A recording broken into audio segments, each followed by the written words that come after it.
जरा सोचो, एक स्केच बुक कोई आम स्केच बुक नहीं, बल्कि एक ऐसी स्केच बुक जिसमें राज छिपी हैं, जो इस स्याही से भी ज्यादा काली हैं, जो उसे जज़ब करती है।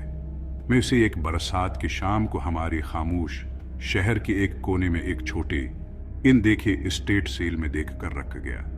इसका कोर गहसा हुआ और पौटा हुआ इन कही कहानियां सरगोशी कर रहा था। तजस्सुस जैसा कि होता है मुझ पर हावी हो गया। जैसे ही मैंने सफ़हात पलटे, खाके जिंदा महसूस होने लगी। मेरे नज़र की किनारे पर साए झलमलाती हुई महसूस हो रही थी और हुआ गैर मामूली तौर पर ठंडी होती जा रही थी। हर सफ़ा एक दरवाज़ा था, एक ऐसी दुनिया की झलक जहां हमारी हकीकत के उसूल लागू नहीं होती थी।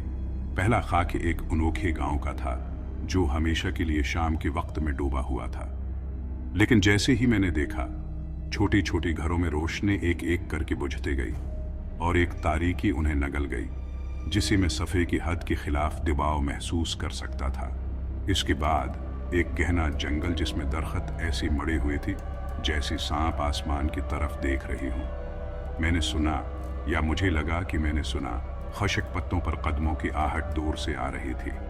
और फिर एक सरगोशी इतनी धीमे कि मुझे यकीन नहीं था कि ये सफ़े से आई है या मेरे अपने दिमाग से। उसने कहा, और करीब से देखो। मुझे किताब बंद कर देनी चाहिए थी, मुझे इसे नीचे रख देना चाहिए था, लेकिन मैंने नहीं किया। एक और सफ़हा पलटने पर मैंने खुद को तूफानी आसमान के नीचे एक तस्वीरी समंदर को देखते हुए पाया। लहरें शैतानी थीं, गुस्से से भरी हुई थीं। हलचल में पानी में चेहरे अभरे खामोशी से चीखते हुए जैसे ही वो पथरीली साहिल से टकराए। और फिर वाकई कुछ खौफनाक हुआ। सफ़हात खुद ब खुद पलटने लगे, तेज और तेज, एक आंखें के खाके पर रख गई, एक नामुमकिन हद तक तफसीली आंखें जो पलक झपकती है। इस वक्त कमरा बर्फीली ठंडा महसूस हुआ और खाकों और मेरी दुनिया के दरमियान की हुदूद धुंधली हो गई। आंख सीधी मुझे घूर रही थी, मुझे देख रही थी, मुझे जान रही थी।